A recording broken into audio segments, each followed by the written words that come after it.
Mencionamos muy poquito estos párrafos de esta página 51 al final.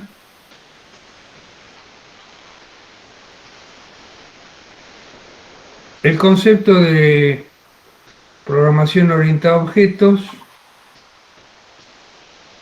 vamos a ver en Python cómo se maneja, pero en particular el concepto es el mismo en cualquier lenguaje que soporte OOP, Object Oriented Programming. Desde su nacimiento allá lejos por los tiempos iniciales de Smalltalk, con todos los lenguajes C++, Java, C Sharp, Python, R, todos los que se les ocurra que pueden manejar el paradigma, los principios son los mismos. Por ejemplo, los mensajes, los objetos se comunican entre sí exclusivamente mediante mensajes. Los objetos tienen un formato, un template, que se llaman clases. Para escribir una clase en Python, tenemos que usar la siguiente sintaxis. La palabra reservada class, el nombre de la clase y dos puntos, y el bloque de la clase. ¿Qué hay adentro del bloque? Justo lo que vamos a ver ahora. Yo suelo contar objetos con un ejemplo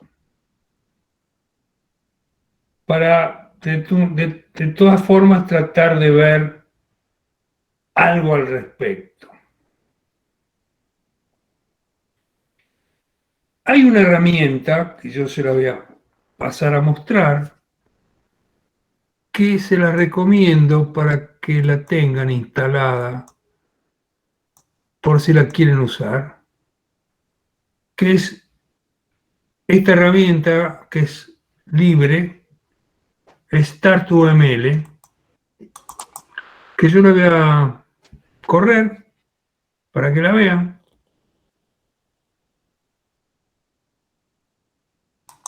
Y en realidad UML son las siglas de Unified Modeling Language, es un lenguaje de modelado unificado. Acá me pide que la evalúe, que la compre, le digo no quiero saber nada. Y yo puedo dibujar en UML una clase, para eso la selecciono y la arrastro. Y en UML la clase tiene se dibujan en un rectángulo, arriba va el nombre de la clase y debajo otras dos cosas que ya vamos a ver. Por ejemplo, vamos a decir que volviendo al ejemplo del banco, que creo que usamos en algún momento, tenemos una clase cliente. Y después esta cantidad de simbolitos me sirven para agregar cosas. Por ejemplo, para agregar un atributo. Entonces, el atributo que puede ser es el nombre del cliente. Y después puedo jugar por acá agregándole cosas a medida que yo conozca bien el modelo, o le puedo decir, vení acá y agregame una operación. Y acá la puedo cambiar, porque me puso él algo, y le voy a decir codificación. Para simplificar. Y acá tengo una primera parte, que es el nombre de la clase, una segunda parte que son los atributos de la clase, conceptos de UML, y una tercera parte que son las operaciones como la llama UML, pero si pasamos a programación, acá hablamos de variable de instancia y acá hablamos de métodos. O sea, una clase en Python va a tener nombre y dentro de su bloque va a tener variables de instancia y va a tener métodos. Con este ejemplo sencillo de una clase que estamos creando nosotros, volvamos al libro. Algunas cosas más va a haber, porque acá hay más cosas, pero la clase se llama staff y el bloque de la clase tiene 1, 2, 3 cosas y acá termina la clase. Acuérdense que las clases terminan con las sangrías, igual que si fuera un ciclo while o un ciclo for.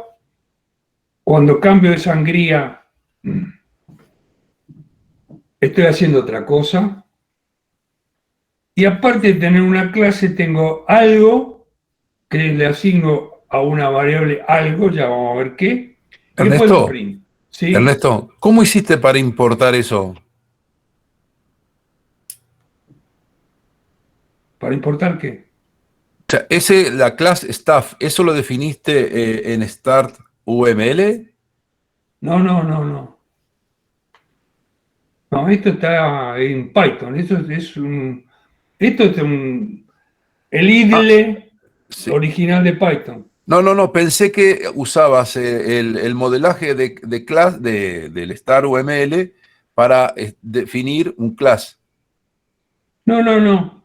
Acá Pero- defino un clase en programación, en el caso de UML lo defino a nivel de análisis. ok, ok, ok.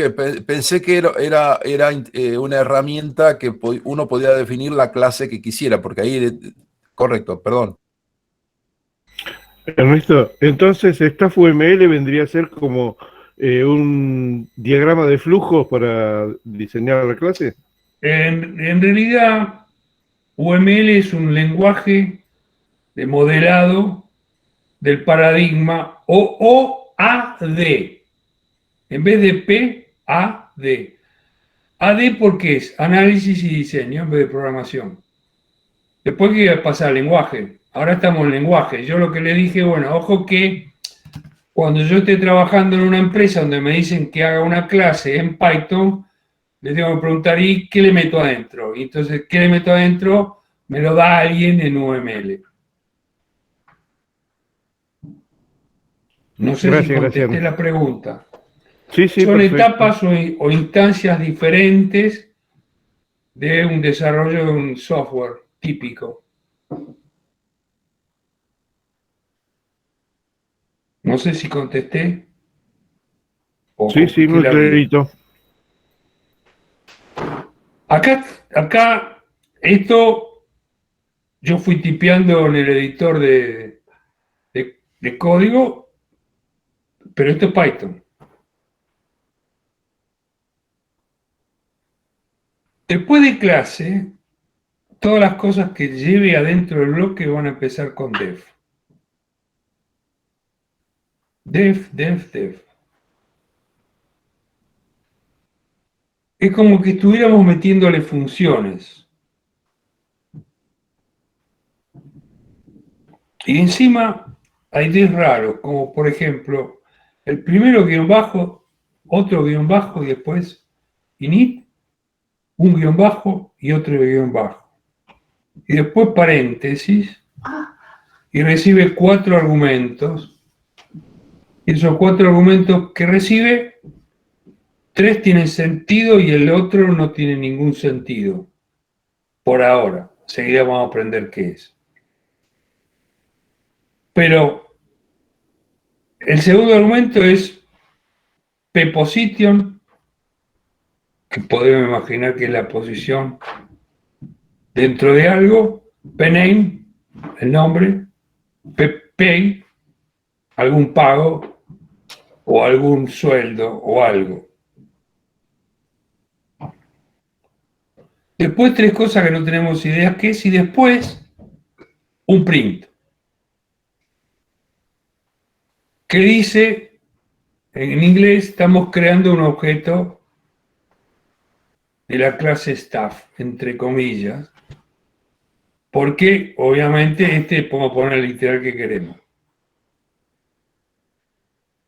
El segundo también tiene un guión bajo por 2, antes de la palabra str, y un guión bajo por 2 atrás, y recibe un solo argumento que, o casualidad, se llama igual que el primer argumento de la primera cosa que vemos al principio.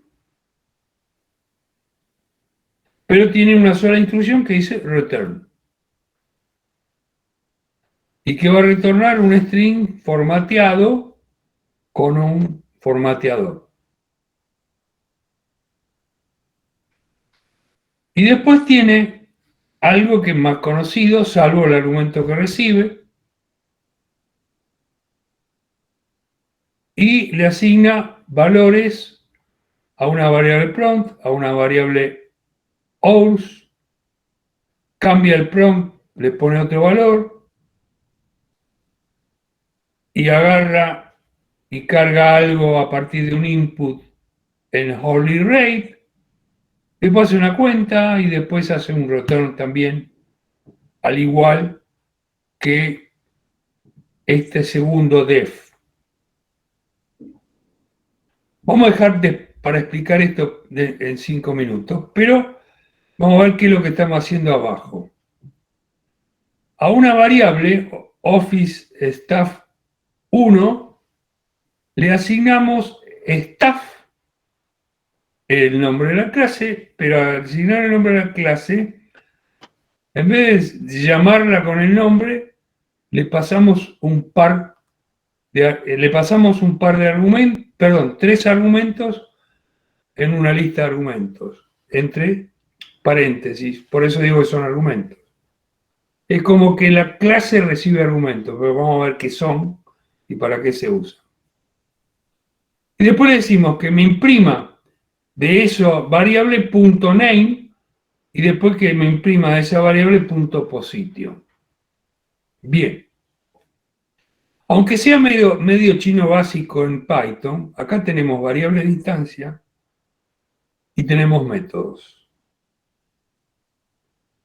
Tenemos 3 métodos y tenemos 3 variables de instancia. Los métodos los podemos identificar porque si dijimos que lo definíamos con def, detrás de un def hay un método. El tema es dónde encontramos la variable de instancia. De los 3 métodos, el primero tiene un nombre especial. Vamos a decir que ese nombre, guión bajo, init, guión bajo, es el constructor de la clase. ¿Qué significa tener un constructor? Que es el método de la clase que se invoca cuando yo la instancio a la clase. ¿Y cómo la instancio? Nombrándola. ¿En dónde la instancio? Y acá, donde le digo, asignale a Office Staff 1, Staff, estoy diciendo, esto que está a la izquierda del igual, es una instancia de esta clase. El cliente Pepe, esa es una instancia de cliente. María, otra instancia del mismo cliente. Perdón, una instancia es una característica. Es un objeto, más fácil de decir, esa clase tiene objetos. En la jerga los llamamos objetos. En las documentaciones elegantes las llamamos instancias. Ah, o sea, es lo mismo, instancia y objeto es lo mismo. Son sinónimos. Ok, gracias. O sea que en ese le estamos diciendo de que acaba de nacer un objeto. ¿Y qué le decimos que ese objeto tiene que tener? Y 3 argumentos, basic, Ibon y 0. ¿Dónde se pasa basic? ¿Dónde se pasa Ibon? ¿Y dónde se pasa 0? Esos 3 argumentos van a ir a parar al constructor, pero el constructor tiene 4. Vamos a olvidarnos de que hay un self. Basic, que es un literal, se lo pasamos a p-position. Ibon, que es otro literal, se lo pasamos a p-name. Y a per pay le pasamos 0. ¿Qué es self? Self también es una instancia al current object. O sea, self es la instancia de este objeto que en ese momento está vigente en memoria. Y lo tenemos que poner para después decirle self.pepe igual self. Entonces las variables de instancia de esta clase son position, name y pay, porque se las asigné con los 3 argumentos que recibió el constructor a la current, la instancia current. ¿Se entendió todo el lío que arma el constructor? Sirve para darle valores iniciales a los objetos de una determinada clase. Puede haber constructor o puede no haberlo. El objeto se construye igual. Pero si hay constructor, se ejecuta inmediatamente al nacer el objeto. Ernesto, ¿y el ítem que sería Office Staff 2? Entonces, Staff, y ahí ingreso 3 valores diferentes que me lo va a almacenar en Position, Name y Pay. Es otro objeto que tiene otros atributos o que tiene otra variable de instancia. Vamos a ver qué hizo, porque hay un print en el medio del constructor. Y salió. Estamos creando un objeto de la clase staff. Se llamó el constructor hizo todas estas asignaciones de acuerdo a los argumentos que él recibió, los cargó en las 3 variables y después sacó el print.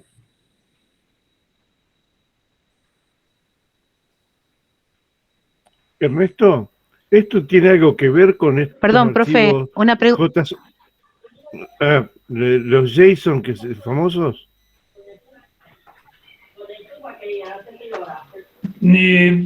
Para mí no tiene nada que ver, pero bueno, es una opinión personal. Profe, le hago una consulta. Sí. Me mareé, no me queda claro qué sería el constructor. Un método propio de una clase que es invocado en el momento de ser instanciada la clase. Ah, el método. Es un método que se ejecuta por alguien, por la engine de Python, Sí. para en el momento que yo estoy haciendo nacer un objeto, inmediatamente después que el objeto nace en memoria, Sí. se lanza el constructor. Y en este caso, ¿qué tendríamos? 3 constructores. Uno solo. Ah, el self sería el constructor. Los otros 3, la position, el name y el pay, son argumentos que se le pasan al constructor. Como si fuera una función. Claro, Método es una función. pero yo me confundo porque tenemos def init, def str y def calculate. ¿Esos qué serían? Son los métodos. No, el único que es el constructor es el que tiene nombre guión bajo init. Los otros 2 son otros métodos distintos que ahora los vamos a ver. Ah, bien. Bien. Está bien. Es más, inclusive 2 de estos métodos prácticamente ni se usan.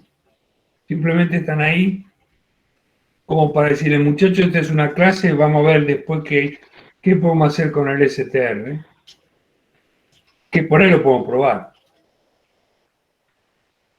Los 2. Para que vean qué pasa con los otros métodos. Volviendo a la pregunta del JSON. JSON es una estructura que la podemos llegar a usar en Python seguro, porque Python maneja JSON, pero no tiene nada que ver con una clase, para mí. Pues es una estructura de datos nada más JSON. En cambio, Una clase tiene métodos, tiene variable de instancia, y vamos a ver que tiene más cosas que podemos llegar a tener.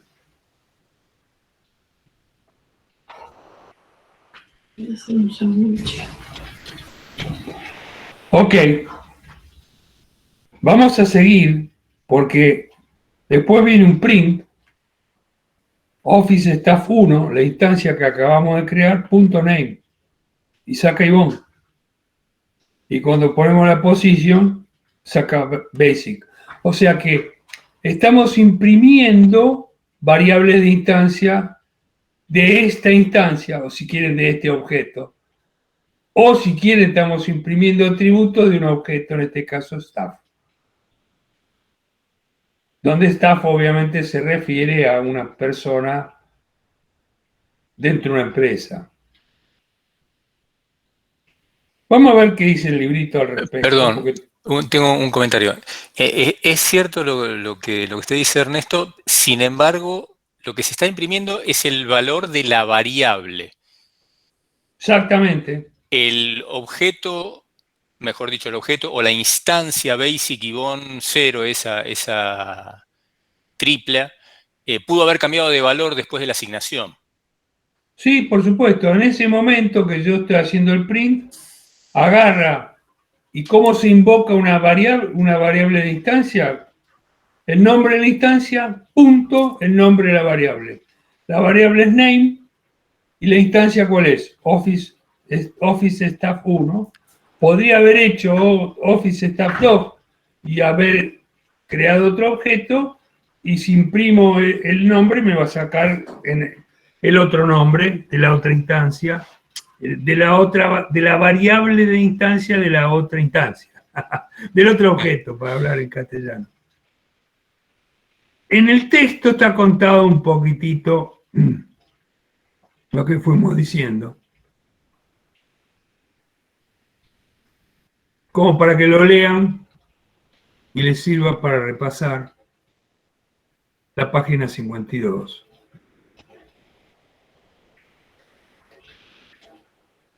Y algunas reglas.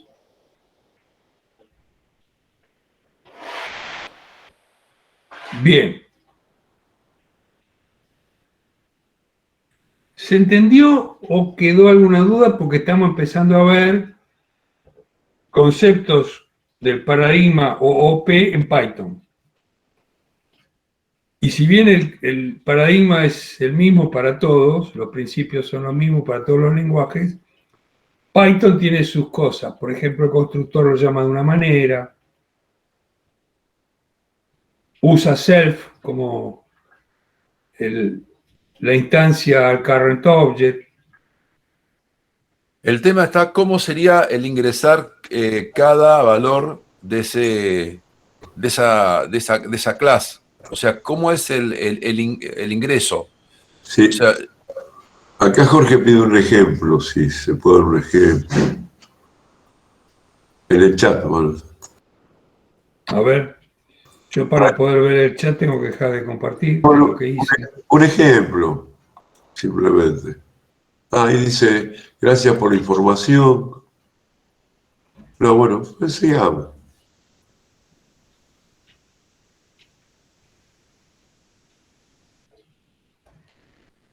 o sea, Ernesto, la pregunta sería, yo estoy en el... Espera, que estoy leyendo el chat porque no sé qué dice Jorge. Déjame ir por paso.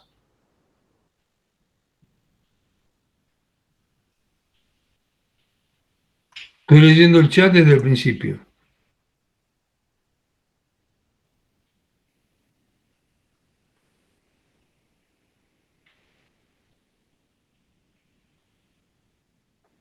¿En el chat de la sala o en el chat de Telegram? El de la sala. No, Ernesto, yo le contesté a Marcela Nocerino que ella me escribió que el JSON es JavaScript Object Notation, que se parece más a un diccionario de Python si hay que compararlo con algo, dice. Entonces yo le agradezco la información. Si es eso lo que estaban buscando. Sí, eso es lo que leí. Es eso, yo te entendí que le estás pidiendo. Ok, Antes Pablo, entonces tu pregunta. le había pedido. Yo tengo un class definido, ¿correcto? El class lo defino previamente con la cantidad, o sea, la cantidad de valores que va a tener cada staff.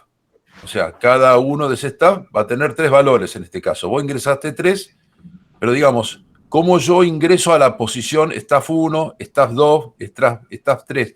¿Cómo puedo hacer un autonumeral de forma tal de que yo tenga como una especie de base de datos en el cual me vaya preguntando permanentemente para hacer el ingreso a los distintos valores de ese staff? ¿Correcto? Y lo metes en un diccionario. Bueno, Claro, porque necesitarías, no sé si un diccionario te sirve, habría que ver qué estructura de datos te sirve para simular tu problema. Es no, decir, no es un problema, Ernesto. El tema es que yo tengo una nómina de funcionarios, ¿sí? Entonces quiero rellenar campo por campo. Evidentemente esto está espectacular para automatizar el rellenado de campos. no sé, yo por ahí lo mejor es cargarlo en una base de datos. Pero digo yo, si quiero hacer una base de datos con Python, esto podría ser un elemento. Para ejemplificar, o sea, el staff puede tener tantas variables como yo considero. El concepto de un objeto es algo que va a parar a memoria. ¿Cómo lo persistís? Sabe Dios. Todavía no sabemos cómo hacerlo. ¿Cómo lo almacenás? Porque cuando vos apagás la máquina, chau objeto. Así tengas 1 o 18, al apagar la máquina, chau memoria. Para hacer lo que vos querés, eso lo tenés que mandar a una base de datos, a una tabla, a un Excel, a algún lugar. Entonces, eso es manejo de archivos o manejo de base de datos con Python. Bueno, correcto, yo me adelanté un poco entonces. Yo pensé que con esto podía llegar a hacer un input para cada uno de los valores del staff, ponerlo en memoria y ordenarlos. Sí, sí, en memoria quedan, en memoria quedan. El problema es cuando desaparece la memoria, porque se te apagó la máquina o un corto. No hay Bueno, forma de hacer persistencia. Por ahora, no sabemos. pero una vez que yo defino ese class, después puedo hacer una persistencia como quiero. Digamos, Hay que ver cómo yo saco objetos generados en Python completitos hacia afuera y cómo los recupero para adentro. ¿En qué tipo de soporte los pongo? Todavía no sabemos ni siquiera eso. ok, me adelanté un paso, perdón.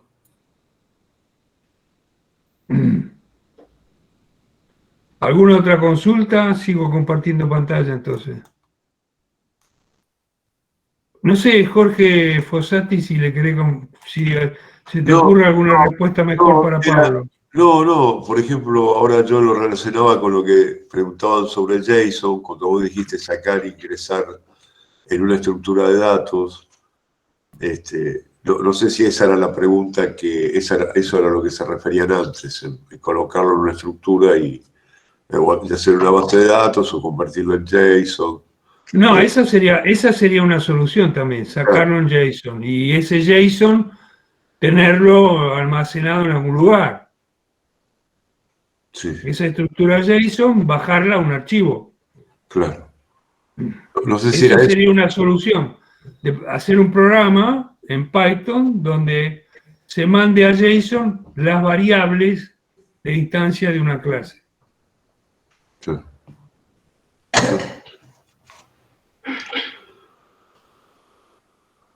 Bien, seguimos con el librito. Acá hay otro ejemplo donde aparece otro concepto que podemos meter en una clase. Dentro del cuerpo de la clase aparecen @property, @position.setter.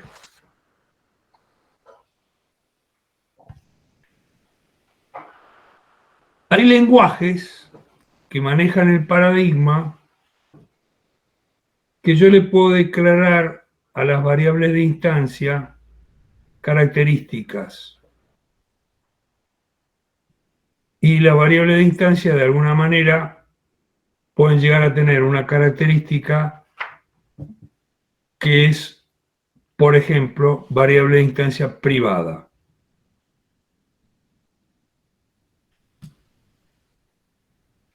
O de otro tipo que podemos llegar a ver. Si tenemos una clase de instancia privada, quiere decir que vamos a poder acceder a ella solo desde los métodos de la misma clase, pero no desde afuera de la clase. Por eso es que aparecen dos conceptos que en castellano los llamamos igual que en inglés. Un setter y un getter. Setter para cambiar el valor y getter para obtener información del valor. Eso es porque hay un principio del paradigma que se llama information hiding, donde yo proveo para la comunidad una clase, pero no dejo que nadie me modifique mis variables. Y que para acceder al contenido de las mismas, yo les diga cómo. O sea, escribo un setter y escribo un getter, o varios para hacer setter. Tendría que escribir en general un setter y un getter por variable de instancia que tenga. Python es un poco distinto. Un poco distinto que va a depender de cuán profundo lleguemos a entender el distinto. Pero esas variables de instancia privadas, en la mayoría de las veces hablamos de que son propiedades. Por eso aparece la palabra property.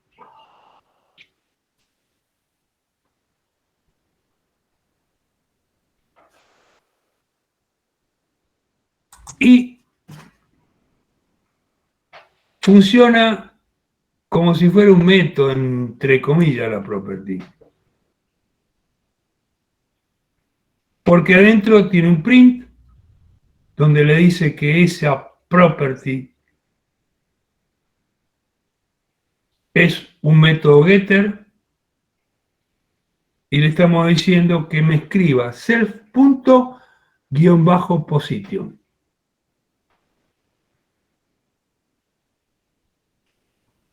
Y después hay otra arroba position setter, que en este caso tiene dos argumentos y adentro tiene un if, donde le dice si el valor es manager o el valor es basic, entonces el self position es value, en caso contrario la position es invalid, no se hizo ningún cambio. O sea, le digo, si vos querés cambiar, yo te doy la regla del juego para que vos cambies. Y si no, la respetás, no te hago ningún cambio. Pensemos en la cuenta corriente del banco. Si vos me respetás ciertas cosas y controlo que pueda hacer extracciones, que no quede en negativo el saldo, todo eso lo hago con un setter o con un getter, dependiendo de qué es lo que quiero hacer. Quiero saber el contenido, bueno, simplemente con un return lo obtengo. Pero quiero modificar el saldo a través de un depósito o de una extracción. ¿Puedo? Depende. Respeto las reglas de que el que escribió la cuenta corriente o la cuenta de ahorro o la caja de ahorro de un cliente de un banco. Para eso se usan los setters y los getters. Vamos a ver si sigue diciendo algo más. Hasta acá sigue explicando lo anterior, así que no veo nada nuevo que valga la pena recordar. Es simplemente para que lo lean. Ernesto, en el chat, Alan pregunta si las properties son propiedades de las clases o de las variables de instancia. El concepto de property es el concepto de una variable. Variable de instancia y property son sinónimos, o casi sinónimos, pero digamos que una property además le agrego los setters y los getters.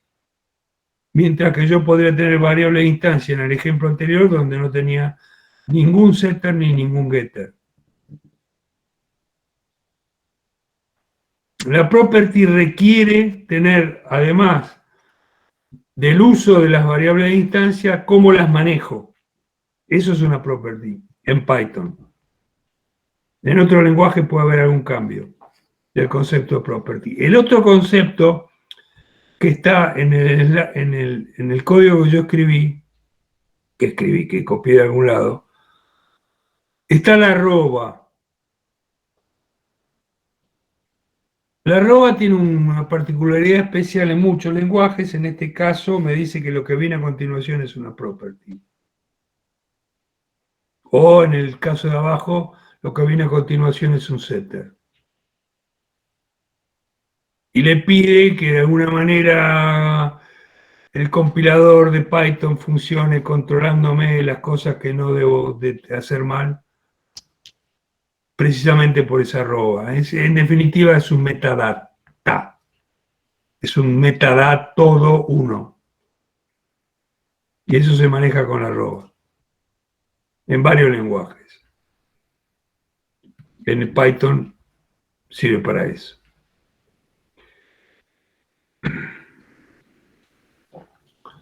Y acá hay un ejemplo. Vamos a seguir con el texto y dejamos este ejemplo para cuando llegue la parte del texto al respecto. Analicemos las propiedades en castellano. Para eso hacemos algunos cambios, que son los que fuimos contando. Estoy leyendo a ver si hay algo raro. El concepto de setter y getter, el concepto de information hiding.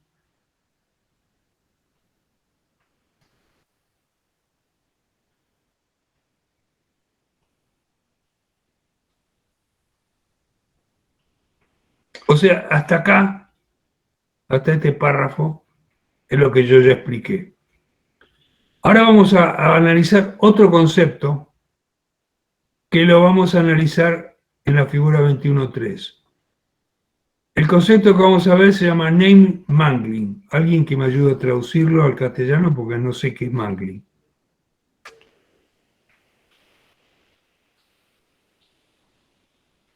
Alguien que tenga mayor nivel de inglés que yo. Vamos a leer, esto es muy sencillito porque es una pavada, pero hay que entenderlo. ¿Y qué significa? Nombre destrozado, Ernesto. Perdón, ¿cómo nombre? Destrozado. Destruye el nombre. Bueno.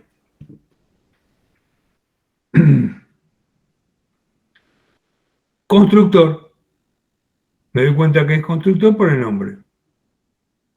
O sea, la clase lo único que tiene es un solo método y ese método lo que tiene es su constructor.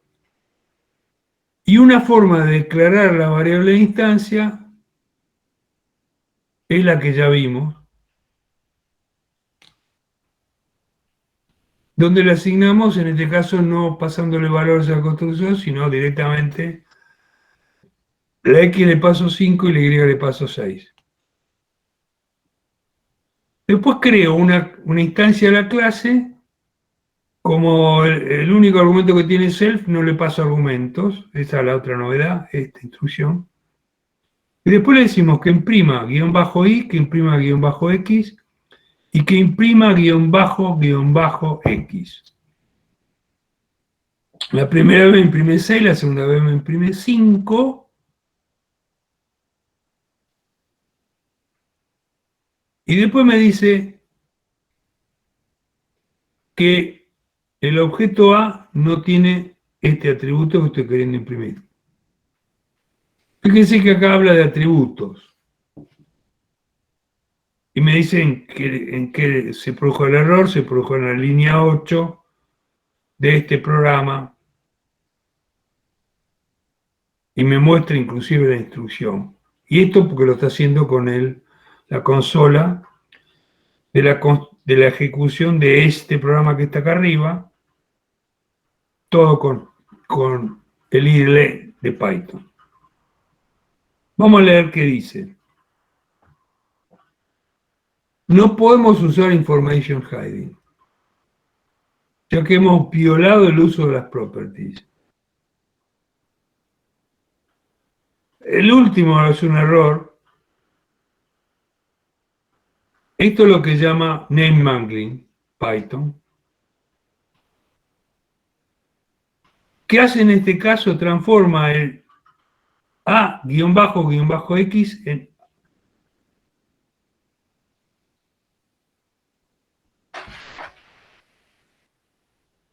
lo podemos obtener como se puede hacer un programador que lo trampee porque lo conoce y accede. Es decir, que de alguna manera no tenemos en Python el principio de ocultamiento de la información, como otro lenguaje. Porque no tenemos la posibilidad de manejar en Python variables privadas.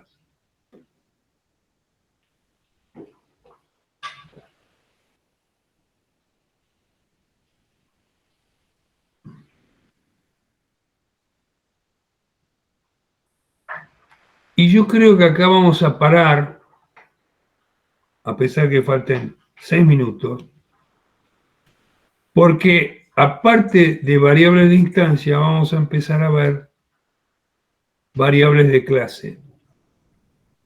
Pero lo vamos a ver el jueves.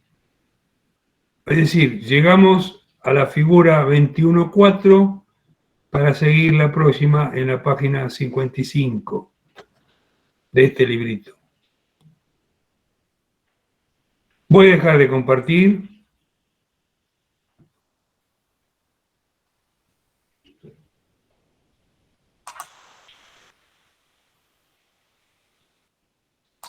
Y escucho preguntas, consultas o comentarios. Ernesto, Leonardo por el chat te pregunta, ¿a qué se llama variables privadas? Variable privada es una variable de una clase en OOP, donde la única forma de acceder a ella es desde los métodos de la próxima clase, de la propia clase. Lo contrario de privada es pública. Y otras cosas más, pero bueno, tenemos que aprender más conceptos de programación orientada a objetos. ¿Y eso es global o es local? No tiene nada que ver el concepto de global o local.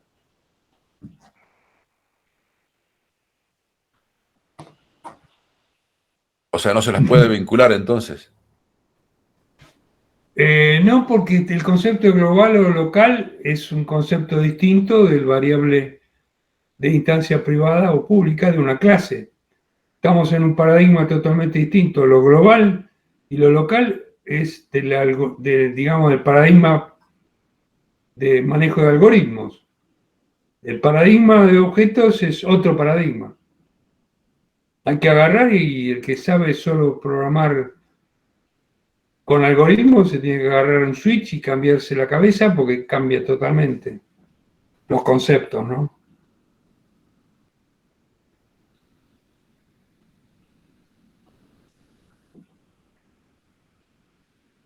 No sé si le contesté a Leonardo.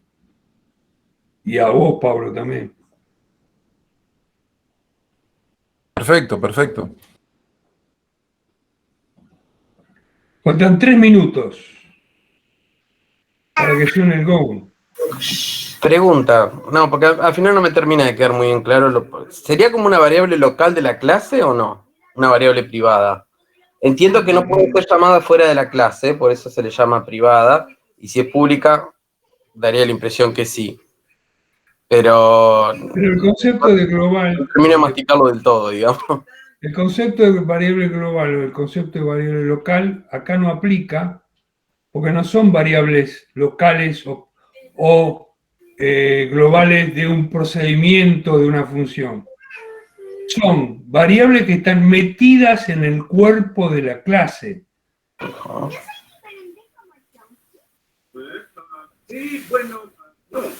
Es más, están metidas adentro de los métodos hasta ahora donde vimos. Por lo tanto, no tiene nada que ver con dónde está metida dentro de una función. Están adentro del cuerpo de la clase. Las variables de una clase, vimos unas. Vamos a ver las otro tipo. Están metidas, definidas, declaradas adentro de la clase. Forman parte de ese template. Estamos sentados aquí. Pero quiero ir allá abajo. No, tienes que quedarte aquí conmigo. Pero quiero explorar. Papá me está viendo. No sé si te contesté, Leonardo, tu consulta o tu duda. ¿Ves? Bingo. No del todo, pero creo que con el avance de la clase me va a terminar un poco de cerrar. Lo que pasa es que yo las clases siempre las vi como muy parecidas a lo que sería una función, lo único que para poder usarla las tenías que instanciar, y una vez que las instanciabas, hasta incluso podías llamar a las funciones que están contenidas dentro de la clase. Pero, ya, y bueno, siempre veía como que tenía siempre los vi como parámetros, no como atributos. O bueno, capaz que Bueno, claro, el paradigma dice, una clase tiene atributos y operaciones. Las operaciones son funciones. Y los atributos son cosas que almaceno. Entonces, lo podrías haber visto al revés. Yo podría ver una clase como una tabla de una base de datos. ¿Y qué son las variables? Las columnas. ¿Y qué son las instancias? Las filas. Pero aparte, tengo funciones que actúan sobre esas variables, sobre esas columnas y sobre esas filas. Es un paradigma donde metieron todo, digamos. Por eso se dice que una clase es un encapsulado de atributos y operaciones.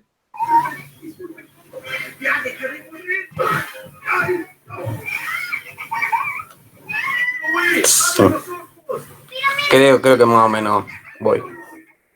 Ok. Bueno, 19. ¿Alguna pregunta más?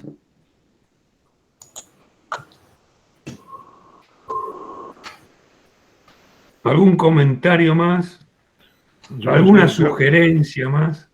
Me tengo que retirar, así que nos vemos el jueves, si Dios quiere. Un Hasta el abrazo jueves, grande.